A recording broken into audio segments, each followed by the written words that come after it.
Hello everyone and welcome back to another video.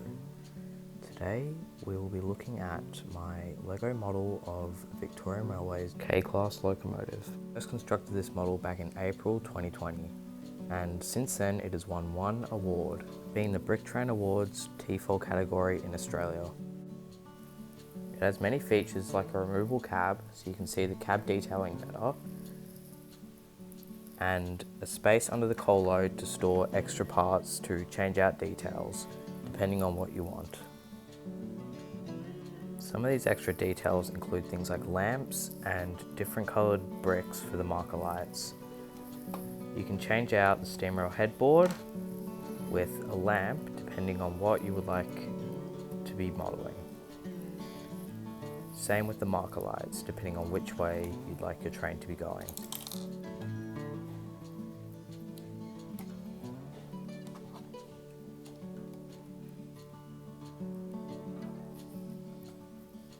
The valve gear, while not a full wall shards valve gear, works fine and looks fine as well. It's a direct copy of Mike's J Class, and as you can see, these parts are black despite needing to be grey. Along with all the nice features is all the detail.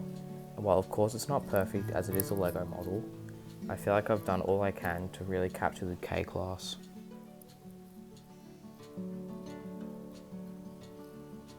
Some of the details include things like Westinghouse pumps, ladders, and other bits on top of places like the firelocks. It also has a nicely detailed running board with things like reversers and other equipment. While the cab's not perfect, it looks fine, especially as it's enclosed most of the time, and you'll only see it briefly. Moving on to the tender, it is also detailed, except not as much to the extent of the locomotive, as in real life it'd have less detail anyway. The coal load is brick built using various different parts to create a random effect. You can also have a little clip to store your fireman's tools. A downside to having so many details is that it's quite fragile. I have to be very careful while moving it around, as you can see parts will fall off or come loose. You can see here the smoke deflectors and running board have kind of gone out of alignment a bit. More general information on the model: it's 7 studs wide, minifig scale, and while I'd love to know how many parts it's made of, sadly I don't. I'd estimate around 500, but it could be completely off.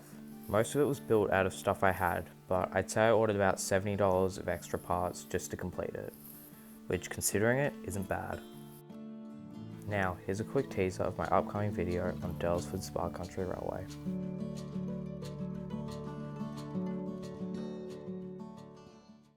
Be sure to like and subscribe if you enjoyed. See you in the next one. If you'd like to know more about the K Class prototype, I'll leave a link to the Victorian Railway's website in the description.